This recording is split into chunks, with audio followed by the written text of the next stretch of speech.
Welcome into another edition of Connor's Take. It's been since the week of the Super Bowl since we did the last edition of Connor's Takes. Off season. We had an off season break in between there. Then we had a couple other off season breaks in between. It's the off season. It's after a stressful football season. It's needed decompress for a second or two. Realize that football's finally over. Be depressed about it, and then go right back into football, and then you get the combine, and then you're depressed about it again. Then you get it's funny. The Super Bowl, then there's this dead period. Then you finally realize football's over. Then the combine happens. Like, okay, we're going to get some content, and then you're going to go dead period. Nothing.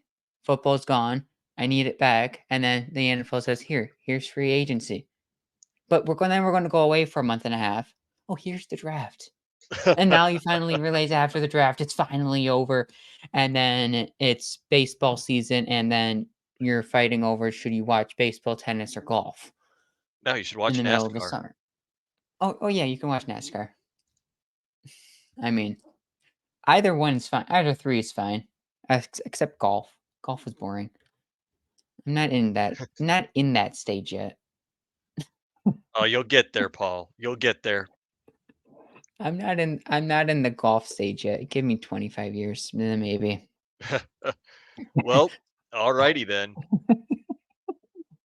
I'm not rich and I'm not old. I mean, I guess I'm not trying to be too skept I'm not trying to make this a controversial golf debate, but we're in the off season, so why not? All right, let's hop into the first topic of discussion tonight, which is going to be the Tua extension projection. That's a mouthful. Just realized that, but it kind of fits too. Random things you think about mid-show. The Tua extension projection from according to Spotrac, it's about a 4-year, $220 million contract.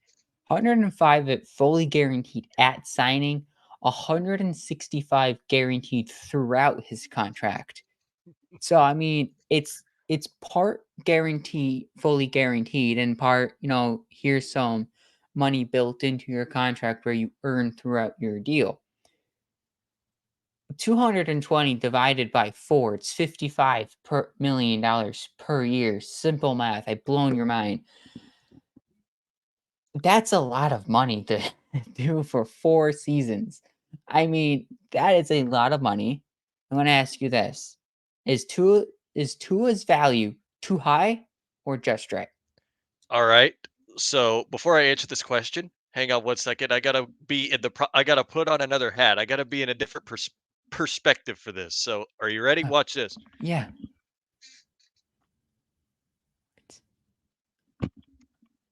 All right, I gotta put on the hat because I gotta figure this out from both perspectives. Okay. Okay. So Okay. here's the deal if you're looking at it from the perspective of the Dolphins and exactly what a Tua extension means for the Mm, team. Basically, extending Tua is going to be one of the ways that they can actually save on their cap space. I know it's right. weird. The cap is weird, but extending Tua actually can be good for them in terms of saving cap, but they're in about as big of a hole as the Bills are in terms of active cap. Paying him that much, I think that's a lot to give him. Like, you have to Mhm. extend him. Like, Mhm. you have absolutely 0 choice in the matter. You have to extend him because if you don't extend him, are you gonna franchise tag him? I mean, if you franchise tag him, yeah, you might be paying less, but it's just another year, another year, another year, and it keeps going until you're like, "All right, then what are you gonna do?" So, I think 55 million a year for 4 years is kinda crazy. I think he should get paid, but Mhm. like that much, you're asking for it because you're probably gonna lose Christian Wilkins, you're probably gonna lose. You might lose Javon Holland, you might lose Jalen Waddle because you're so right. over the cap. You would have to get the you'd have to do the math just right to figure out exactly what's gonna benefit the team the most along with Tua, and that projection would bankrupt the Dolphins. I know I said a second ago it would help them with cap, and yes, it would, but they're so far in the hole that they have to manage it very, very carefully. You think about it just for a second. You know, how I think about, Tua and these quarterbacks that are hitting the market, they're expecting this huge payday of $50 million plus. I mean, I want to reset the market. I want to do this. I want to do that. Yeah, the quarterback position is important, but I'm looking at it as a business and what have you done for me recently? What Mhm. has, you know, Yes, Tua had a great season last year. No, I'm not questioning his ability. I'm not questioning what he did last year for the Dolphins. It's what have you done recently? I mean, he wasn't in the playoffs 2 years ago against the Bills. So, technically so he's not he didn't so he has only one playoff start in his I think it's his 4th season he just played, I think. Right? 4th season or was it 3rd? He got drafted in 20, I believe. So this probably was his 3rd. Yeah, because he was the on and off starter, then he became the starter, and then Tua's career is weird. But so Thank you, Brian does Flores. so I'm sitting here thinking it's he hasn't played enough in the starting role for me to say Tua should get 55 million per year for 4 seasons. I mean, to me, if you want to do the math correctly, you wanna spread 55 million maybe over 7 years instead of 4. I mean, to me, that seems more manageable than cramming in 105 million dollars fully guaranteed and then spreading out 165 through 4 seasons. Mhm. That's that's a lot. It And is then a lot. you're also talking about Jalen Waddle, and you're also talking about maybe Christian Wilkins. They ready your release, Emmanuel Agba. So I mean, it's looking like they're wanting to extend to a long term in this way. And I'm going to agree with you that it's way too high. I don't think his value is 55 million. He doesn't, he's a great player. His ability is great. He has what it takes to be your franchise quarterback, but I don't think I'm banking $55 million into this franchise quarterback for just for 4 seasons. If I'm doing something, I'm thinking maybe a 4-year and then you get $30, $30 million per season. So that would calculate out to 120 4 years for 120 million. I think that's more manageable for the Dolphins rather than doing 4 years, 55 million to end up at 220. Yeah, because they're so cap strapped that yeah, you're gonna save by extending Tua, but and I guess that goes into what you were gonna ask for the next Mhm. question, is if they're hurting their future Right. by Long signing Tua term. long term. No, they're really not because they could do a lot worse. They could get rid of Right. Tua and downgrade massively, like I've seen people suggest because they just don't have faith in Tua on that side, which, hey, I mean, if they want to make it worse, they want to make themselves worse without Tua. That's fine by us. But looking at it from this perspective, it's more a matter of yes, Tua did just lead the league in passing yards, and he did just stay healthy for a full season at the cost of everybody around him. But he did stay healthy for a full season. He proved he can do it. He just needs to edit a few more pieces of his game. They need to sign Tua long term. Right. But at the projected market value that Spotrac is given, you're going to lose people. You are Oh going to yeah. lose. You are. They already lost. They already had to release Emmanuel Ogba, which we'll talk about later, and Xavier Mm. Howard, which we'll talk about later. Right. As for everybody else, Who knows? You're just in trouble with that low cap space. Right. I mean, he started you go if you wanna go down to us, this was his 4th season played, just got its numbers. He started 10 games in 20. Sorry, he started 9 games in 20, 12 12 in, 21, 13 in 22, and he played a full season last year. I mean, this season with the Dolphins. His record goes out to be 32 and 19, 66 completion percentage, most like rounded up to 67, 81 touchdowns and 37 interceptions. I'm sitting here and I'm like, that's what I'm talking about. Is that he only played 1 full season, and he has these half seasons in between, you know, that was his first 3 seasons. You talk about, we talk I mean, everyone has talked about that, and what we've talked about for the first 10 minutes of the show is that I don't think 55,000,000 fits Tua based off what he's done previous. It Mhm. doesn't fit. You're talking about a $55,000,000 quarterback. Tua doesn't come to mind.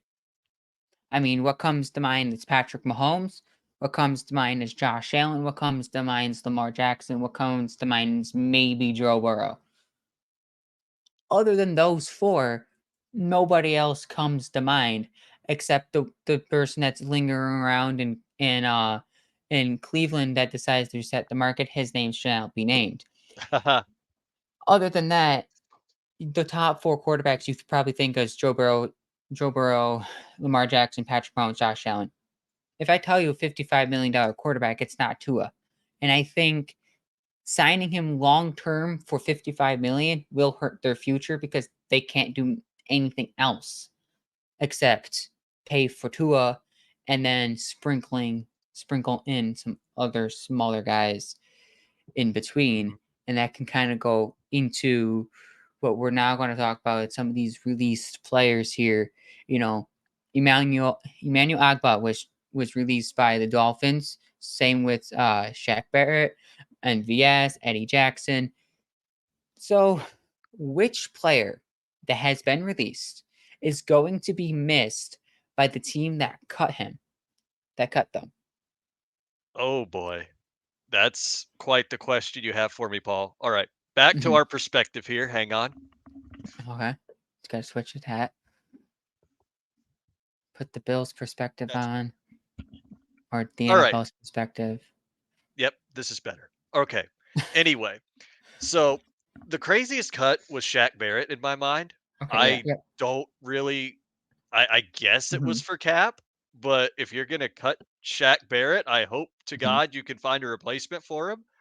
Oh, yeah, Uh MVS is an interesting cut because the Chiefs, they right. have some cap space. They're not like the Bears, but they do have some cap space. They're mediocre in cap space. They have Mhm. 25,000,000 before the release. They won't miss him too much, honestly. No. MVS will probably go back to Green Bay and have another career year. Who knows? Eddie Jackson, he may be missed. I feel like Chicago will probably want to get younger at the position, which is very valid to even what the Dolphins are doing by releasing Emmanuel Ogba and Xavier Howard. Now in Dolphins land with a new defensive coordinator Mhm, in Anthony Weaver, they'll probably start using Cam Smith a little bit more. So if he gets right. burned by Stephon Diggs, Khalil Shakir, and whoever we draft in round 2 or round 1, Right, hopefully, or round 3, at least it's him out there and not Eli Apple. But at the end of right. the day, I don't think they'll miss Xavier Howard that much if Cam Smith develops fully. I think the biggest release so far that people will question and the team will wind up questioning in the long run is Shaq Barrett. Shaq Barrett will eventually go to a team that needs that pass rush help. Too bad we're in such bad cap space ourselves. That'd be nice to have him paired up with Ed Oliver and Greg Rousseau, Oh, but it definitely would be great. that'd be I'm trying to great. But find his. his cap saving, and it's like nowhere to be found. And so I'm just gonna throw in Spotrac for a second, the Twitter, and just scroll for a minute because I forget how much he was. I forget how much they were saving on the cap. I think it was 11 million based off right here. Da, da, da. Yeah, I don't know. That's interesting. And it's interesting that Spotrac doesn't have that number yet. But it was it was a big cap saving for Shaq Barrett. Uh that's the one I question the most, and I kind of agree, is that it's it's Tampa Bay is in a weird spot because they had Tom Brady for what, 2 seasons. So Mhm. they were fully in with Tom Brady. Tom Brady retires. They go to Baker and it seems like they're half in, half out. They had what, I think it was a 9-8 year this year. They had an 8-9 in Brady's final year. So they're just barely sneaking into the playoffs in a weak NFC conference. Shaq Barrett gives me a sign that they want to take a step back next year and then regroup maybe for a year or two and then go back at it again. Maybe That's so. what I think, but you also have Mike Evans and Baker to resign. Yeah, well, they'll re-sign one, if not both of them, I'm sure. They're already talking about re-signing Baker. Mhm. So I feel like that'll get done sooner rather than later. Mhm. And then that'll play into Mike Evans' decision, of course. I Right. think if Baker stays, then Evans will surely stay. But if somebody else decides to kick the tires and sign Baker, then Mike Evans might leave, and you might see Tampa Bay fall down the rung in the NFC South, amazingly enough, especially depending on if the Falcons maintain their position with Justin Fields, because it's rumored right now that that's his most likely destination. And Yeah. if that happens and they nail this draft and enough and both Baker Mayfield and Mike Evans leave Tampa Bay, then there's a world where the Falcons can win the NFC South, perhaps. But Oh man, I don't know. I feel like the list of released players right now is just it's small. paling in comparison to what we're going to wind up getting soon. And don't forget, Oh yeah. I think Emmanuel Ogba and Xavier Howard are both going to be post June 1st cuts. That way the Dolphins save even more on cap. Oh, so like, so they're okay. Yeah, So they're they're going to just be saying that released. they're going to be released, but they're not Yeah. like officially released, I guess. Yeah, I they're guess not that's officially on the market yet. Now MVS he is. He's officially on the market. oh, They're okay, that allowing makes sense. MVS to get a head start on free agency.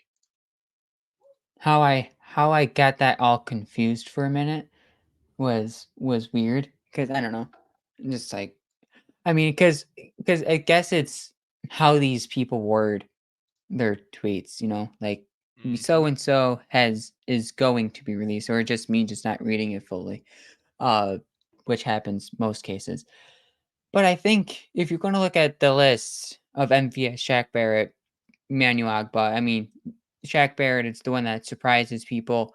Manu Agba, probably you can probably replace him, but interestingly enough is Eddie Jackson.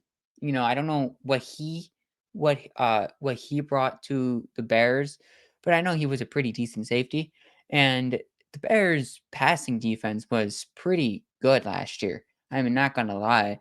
I mean, they had obviously they had Jalen Johnson, but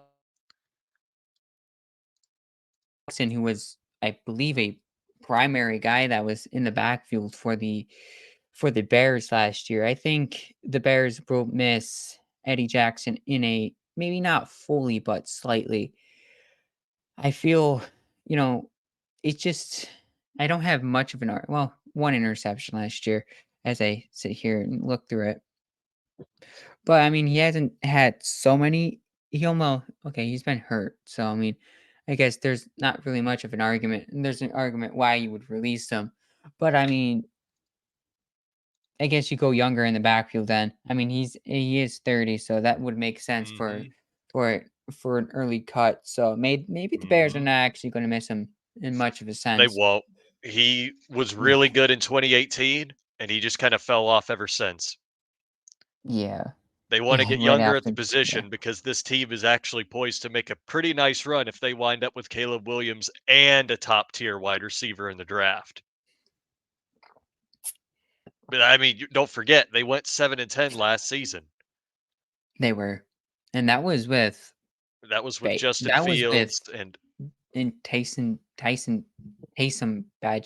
yeah, it's Tyson Bagent, I believe, but yes, like, they get an established I mean, if Caleb Williams is everything they say he is, we'll get to the draft in a minute too. Yeah, they might be they might be a 9-win team. Maybe they get 2 extra wins if they get Caleb Williams and a stud receiver in the draft. So, I think they The won't miss Eddie Jackson too much. mm-mm. I mean, I know he's on the defensive side of the ball. They'll get younger at the spot, which is good for literally any team. Look at the Packers. The Green Bay Packers are the youngest team in the league, and look at what they just did. Reason why I was so high on them entering the season, and no one believed me. But I will just keep boasting on that until I feel like it's good enough. Because I think the Bears are going to be that team this year where I'm just going to ride on the Bears bandwagon until they get to midseason where they're midseason they only have 3 wins because they decided to rebuild and nothing is working just yet. And I look like the moron. But that's all right. Let's get into the draft. Oh You know, boy. there's a lot of this is more of the if the side of the show is your interest, it's more Bill's kind of centered talking points, but we could definitely get into some uh other teams if time allows. But let's talk about the draft here and more of a Bills central off-season type of looking at this here. Bills pick 28. Ugh. Bills fans want receiver, but these receivers, based off how they test on Saturday, will either rise their stock maybe too far out of reach for the Bills to take, or some of these receivers will actually just fall into the second round, and the Bills be like, we don't want to reach for one of these receivers that we know that would be in the spot in the second will be there when we have our second round pick. But Bills fans say it's wide receiver or bust in the first round. So should the Bills draft other than wide receiver in round one? Well, you know my position on it. I'm with everybody Okay. else, and that's Right. wide receiver round 1. But there's a lot more needs on this team than Mm-hmm. just wide receiver. Wide receiver is the biggest need, but It is. not the only need, obviously. So Mm-hmm. there are plenty of ideas for Mm-hmm. draftable candidates in round 1 that aren't wide receiver that you could go with. Chop Robinson actually is a really, really good idea if, for whatever reason, we decide to not go wide receiver. Right. Like, I've seen a lot of his tape. I've seen a lot of just highlight reels of him, and it's actually really incredible. Like, that would be a really good pick in round 1 if we decided to not go wide receiver, but I'm still solely on the train that we have to go wide receiver round 1 unless we could figure out something to do in free agency with it. But there's Chop Robinson, and I know a lot of others were talking about Cam Kinchens, the safety out Mm-hmm. of Miami. I don't think that's necessarily the best idea. I Yeah. really don't. I've Mm-mm. watched a fair bit of Cam Kinchen's tape, and I watched the game that they played against FSU, and Kinchen's kinda got toasted. I mean, his numbers, if you look at it stat-wise, aren't terrible, but Keon Coleman, Johnny Wilson, and gang were just making his life not fun on the football field. So, I just got a feeling that if we wind up taking Cam Kinchens, I'm gonna be a little disappointed. Hopefully, he proves me wrong because the draft is always a crapshoot. Think back a few years It ago is. when everybody said Josh Rosen was the preferred choice over Josh Allen, and look what happened in the end. What's I another look one? like a massive idiot for that. And I know it kind of hurts to think about, but when the Chiefs drafted Patrick Mahomes, everybody laughed at him for trading up to do it. They were like, "Are they serious? They really traded that high up for a guy who's basically a project quarterback, a boom or bust guy out of college?" And well, look what happened. Look at what he is now. So Knowing the league. the idea that you can find a good prospect in a draft, it's a crapshoot. You're going to scout these. We'll leave it to Bean and crew to scout these guys, and whoever they pick in the end, I'm going to be okay with because I'm going to be like, all right, I trust the process. I just hope it's wide receiver round one, but we've got so many other options. Chop Robinson, uh, Tavondre Sweat out of Texas would be a good option Oh, for the second round. I believe that's about where he's projected, but we'll see if the combine yeah, raises his stock into the first round because that's the thing about the combine. It will invariably raise player stocks and it will hurt player stocks. it Maybe definitely all we will. could pray for is that some crazy weird test comes out about Malik Neighbors or Romeo Odunze that causes their stock to plummet. Malik That Neighbors would on the Bills would just be disgusting, and I would love that. I mean, you're getting a mini Malik Neighbors with Brian Thomas Jr.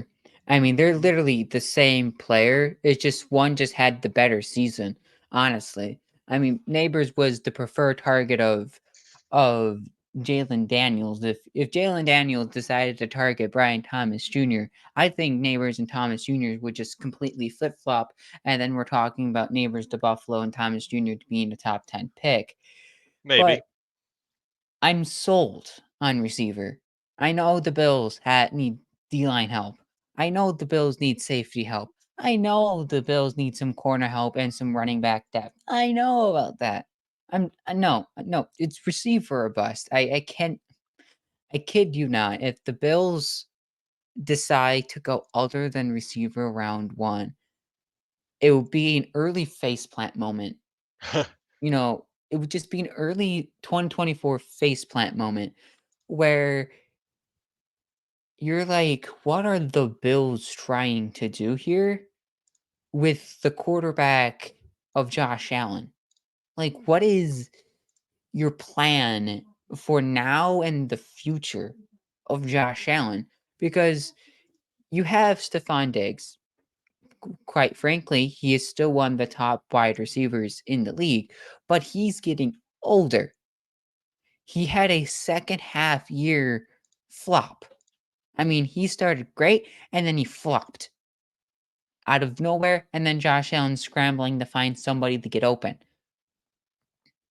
It has to be wide receiver or nobody else. I mean, I don't want the Bills to trade out of the first round Oh because god, there's I no would die. top. Like, I wouldn't please want the don't do Bills to that. trade out of the first round to trade back for a receiver second round. I would rather the Bills, I guess, I don't know if reaching is the right thing to do, but if you're going to say just for example, Brian Thomas Jr. or Xavier Leggett, isn't projected 28, but he's projected 35. It's not huge reach. You're not grabbing a guy that's projected 62 and you're taking him at 28. Take notes, If the guy is Giants. projected at 35, it's not a huge reach. You're just grabbing a guy before somebody else can get him. Yeah, and And that's a lot of the draft is gamesmanship. You see it all the time, and you've seen it in past years. The Cincinnati Bengals a few years ago drafted William Jackson III, a spot ahead of the Pittsburgh Steelers because the Steelers wanted William Jackson III, and the Bengals said, "Yeah, we know you do, but we also need quarterback help." Bang, he's ours. So the right. Steelers reached for their next best option, and Artie Burns was absolutely awful. Like, absolutely one of the worst cornerbacks I think I've ever watched play football. That's the thing, too. The Bills can't get in that kind of a gamesmanship situation being at pick 28.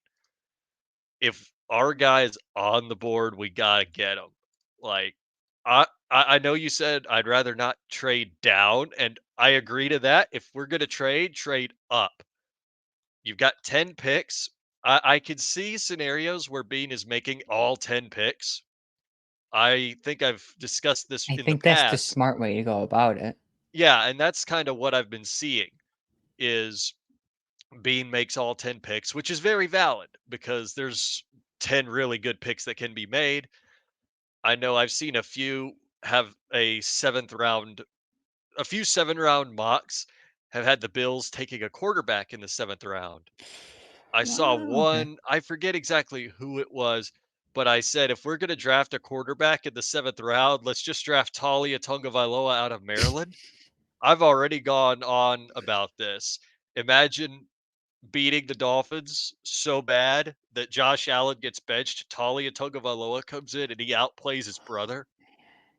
Dream scenario, but that would Or be a just 7th round development project quarterback pick. And that's to pray that you get good depth behind Josh Allen because you can't replace Josh Allen. Like, no way. You can't do that. But that's a Bills seventh clinch the round thing.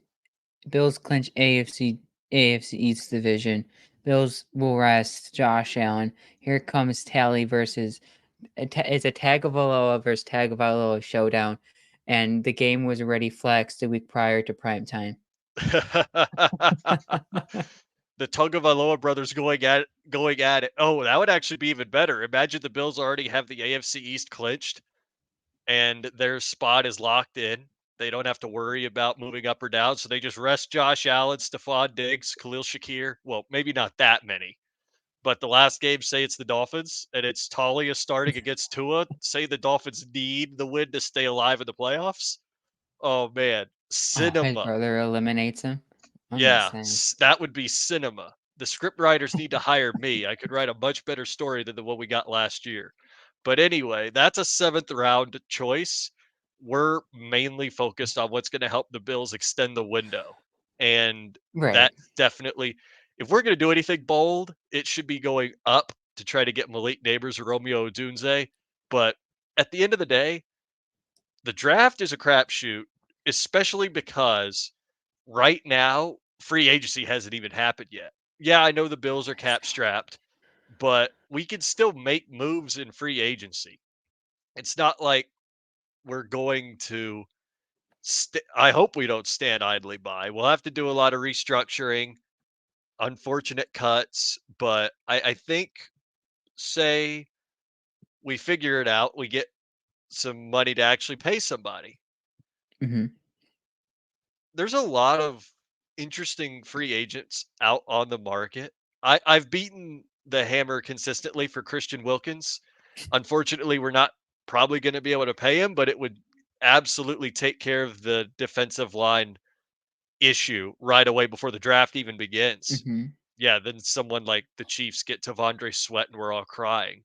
But that would be the dream for me. Would be maybe figure out either, well, we do need depth at the wide receiver position, which could be addressed in free agency. Sign somebody like Curtis Samuel on a short deal. Sign somebody like Marquise Brown even on a short deal. There's a lot of wide receivers that are on the market. I think that could slot in as depth, behind Diggs, whoever our round 1, 2, or 3 draft pick is. Well, that'd probably be our round 1 pick if we went wide receiver round 1. Khalil Shakir, and then somebody like, Curtis, like I said, Curtis Samuel. It'd be good for depth, which would sorely be needed. Like, please give me all the depth at wide receiver that we could possibly get because you just never know what could happen during the season.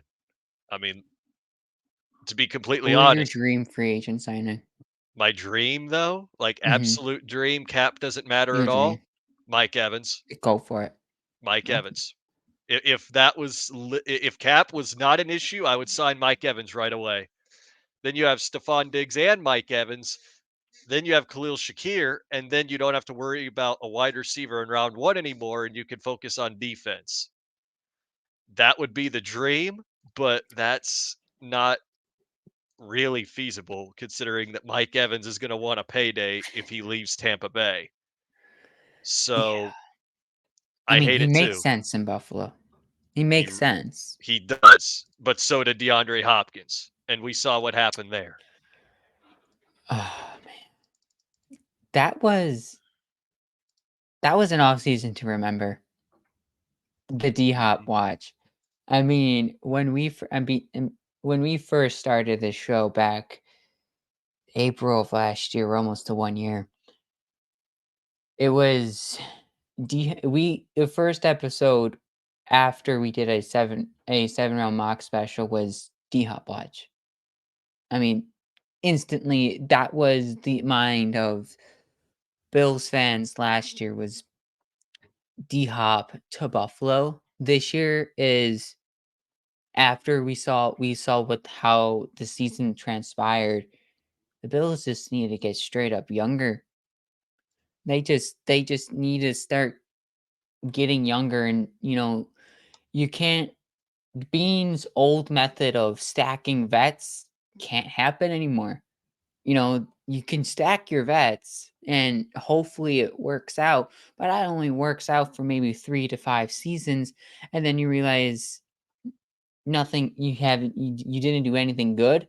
You're just staying relevant, and the Bills, the window isn't closing. I'm sick of that conversation. The window was never closed. You just gotta extend it. And how you extend your window is by getting younger. And, I haven't thought about my dream free agent signing. If I'm sitting here thinking about my dream free agent signing, it's somebody who's young. I'm going to just describe you my dream free agent signing, and maybe a player will just pop to my mind. Somebody that's young and somebody that would just be impactful to this Javon team. Holland, Maybe, yeah. I you mean, know a you guy thought like about it. A J a Javon Holland would be great because that he shouldn't cost much. Well, maybe 10 million, but you get a guy like a Javon Holland, your safety pairing is probably Rapp and Holland, depending if Poyer is a cap casualty or just, now just a veteran piece. Javon Holland, and you draft a guy 3rd round, 5th round, somewhere in there to stockpile your vets. I mean, your stockpile your depth in the backfield on the defensive side.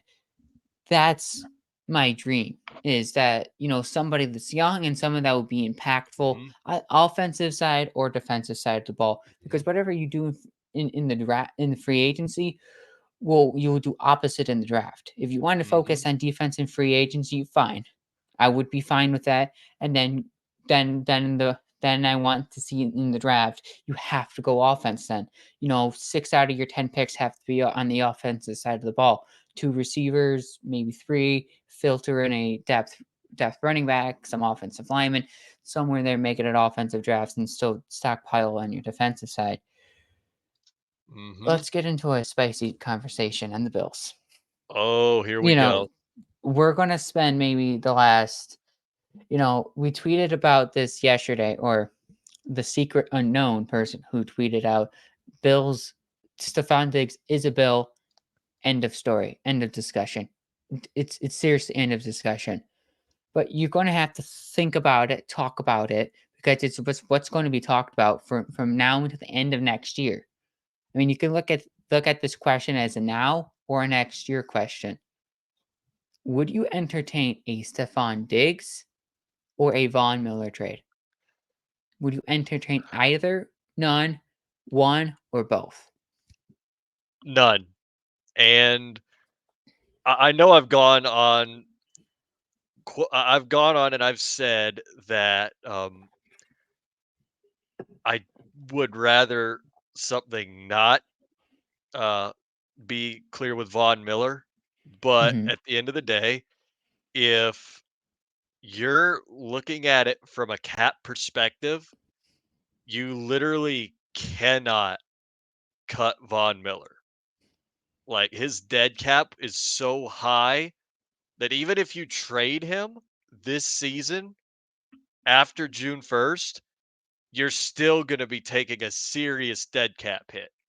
Trading Yeah. Von Miller right now is out of the question with our cap space. Right.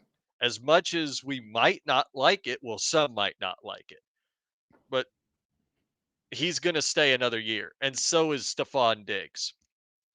Diggs has made it clear, I think, that he's going to stay in Buffalo at least one more year. So I think obviously the Bills need to start preparations for life after Diggs, but not because they're going to trade him this Mhm. offseason. There's very minimalistic chance I see of that happening. And I feel like if you were going to trade for Stephon Diggs, you might get a lot of good value out of that because, yeah, he kind of fell off at the end of the season, but I mean, he's still, like you already said at one point in the show, Paul, he is a top receiver in this league.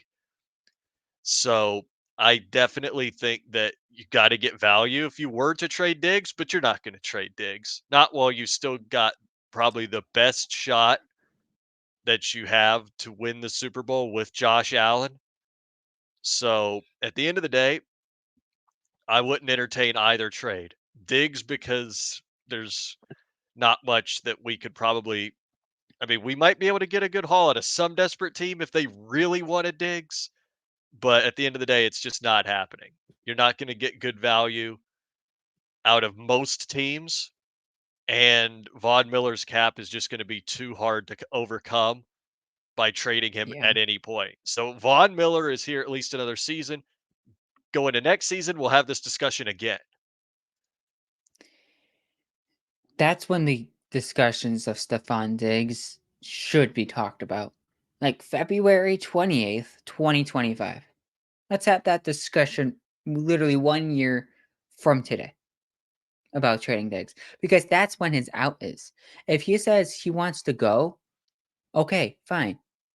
Then you have to do something about it, but you have to find the trade that a team and a partner that would give you the respectable amount back for Stephon Diggs. What that is, I'm not getting into that. But if you talk to me maybe 3 weeks ago when I was in Brandon Ayuk La La Land, and Oh my the god. Bills can the only way my brain was fogged because I wanted Brandon Ayuk so bad that kind of died down. But like, okay, that's the only way I would ever consider, a Diggs-ish type of trade was if you're gonna trade Diggs, you gotta get something like Brandon Ayuk back. Oh, That's could you the only imagine? way I would say that's the only way I would say the b that's the only way I would consider something, but I don't think that's the Bills' interest because how I like to think toward this time of year, it's put the Brandon Beane's GM cap on. What is Brandon Beane thinking? And that's how I like to think almost every offseason. It's that, you know, you get these unradical Bills fans talking about we should trade this guy, we should trade this guy, we should sign this guy. It's like I get that you want to dream, but let's be realistic for a minute, guys. It's not happening because that's not what Bean is interested in doing. Mhm. You have the team that's currently constructed. It's how do you get younger and how do you move forward with this current squad without ruffling anything to maybe quote unquote in the national media eyes close the window. Well, they'll talk about closing the window all day, so let's not even bother with that discussion. like, they will be talking about that consistently. Oh man, it's only February and they already are. Oh man. All right, let's do a. We have maybe one small little pocket window here. Let's play a small little game. Oh, It's boy. I'm gonna name a couple of free agents that are on the market. Just off the top of my head, I have nothing written down here. And we're going to try to find the best home for this player, for whatever player that comes to my mind. We're going to start with Saquon Barkley. Where does Saquon Barkley fit? If he isn't tagged, where is the best spot for Saquon Barkley? Hmm. If he leaves Yes. or hmm,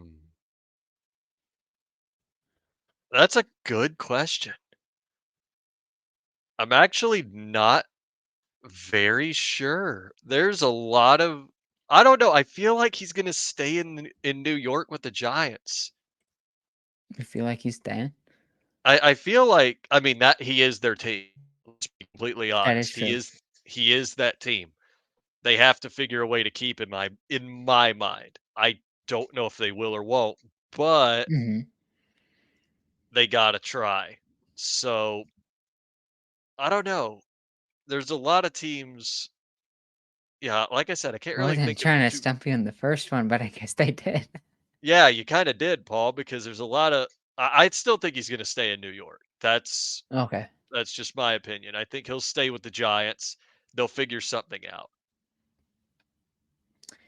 Yeah, that is true. I think, if you're going to say if he decides to go, most likely he won't. I don't think they'll tag him because I think the money probably won't fit. And they tried to do that last year and he was kind of upset about it. But I'm hearing that Houston could be a good spot, Devin Singletary's a UFA. They have some cap Mhm. space. They have CJ Stroud. He needs that guy. Kind of like if Justin Fields was going to stay in Chicago, I would say Chicago would be a great spot for Saquon Barkley. Like that would be great for Saquon. It would be great for Saquon and Justin Fields because that's what he needs. Just like CJ needs his solid running back. I think that's the best and that would be the best fit for for Saquon. It would be Houston or Chicago if you want if he was going to leave. All right, let's give you one more before the show ends. Alright. Let's talk about uh, a guy that we recently just talked about, Mike Evans. Where do you think the best spot Mike Evans is? Well, I mean, I already said it, but, no, if we're being realistic, it's Tampa Bay. It is 100% staying in Tampa Bay. He'd be a great fit with the Bills, but I still believe his best chance Mhm. is going to be to remain in Tampa Bay with Baker Mayfield. Full stop. Yeah, I agree. I mean, if I don't, and people are saying the great spot for Mike Evans is Kansas City. No, No, please no. don't do that. Gabe Davis will be in Kansas City, so I mean, if Gabe Davis goes to KC, I won't be mad because it's just basically replacing MVS. That's literally what you're doing. You're getting a guy that runs one route and occasionally drops the football. That's MVS, and that's Gabe Davis. I think we accomplished a lot on this show on our first show back. I'd say Um, so. I would say so as well. Really quick before we end the show, I want to give a couple of show notes here. Show is going to be every Monday at 7 o'clock. Follow our Twitter for any cancellations of the show because I think we're thinking about maybe going every other week. I'm not 100% sure about that. Really, it's just when Ben decides to say, "Hey, you want to push back a day?" Uh, Sorry, Ben. Don't mean to call you out. Uh, but good old Ben. it's just randomly it's just me just preparing for the show. I'm just like, and I get the tweet, I get the text and DMs. I'm like, okay. I guess we're not. That's okay. But I mean, we're also interested in anyone who's watching, listening. If you're interested in a voluntary role with the undercovers, content creation, we do this. We do Connor's takes occasionally, then we do our regular show, but there's really no in between right now because of our schedules, and sometimes it doesn't work. We need some extra content creators, who are interested in content creating, and you can spend maybe a day or so a week, a couple days a week creating content for us, for our socials.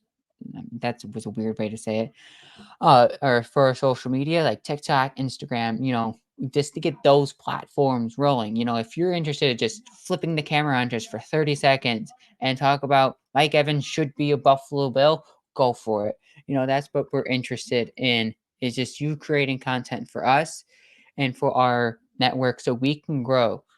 I mean, that's baseline bottom line that's been on my mind for the last week and a half now, is how to grow this show from being small to maybe in a year, maybe a year and a half from now, we're big and we're at Radio Row at the Super Bowl, screaming, yelling with Mad Dog Russo. Why Oh not? my god, Make it happen. could you imagine that? That'd be amazing. Be even better if the Bills were in it. Let's just be real. That would be great. I need to see Mad Dog breakdown in person. That would be incredible. Let's be real. That would be great. I would I think it would be in awe. I think, like, if there was a camera shot just of me watching Mad Dog just break down just as he does, I think my facial reactions would just take away from the pure moment of Mad Dog just going ballistic. That's probably what takes it. But if you're interested, DM one of us. Our ads are right there. DM the show if you would DM the show, or email undercovers football podcast. I think. Hold on, let me give you the correct email because I should have the correct email up here and shortly. Undercovers podcast fb@gmail.com. If you're interested in content creation, social media marketing, uh I mean, we within the first day of our post, we have a guy that's interested in graphic design. Within, I would say, within an hour or two, he was ready in our group. We said, hey, just give us a few things that you saw that you've been working on, and some of the things that you are good at, and some work that you did before, and see how we would say you did a good job, and here you are. Just past experience is what's needed just to grow your skills as a part of our network. Any other final words? Because I decided to drag that for an extra 5. Hey, I mean, you had to do what you had to do there, Paul. I mean, I don't really have any other words other than the basic go Bills. Go Bills. That's how we're ending. Go Bills. Yep.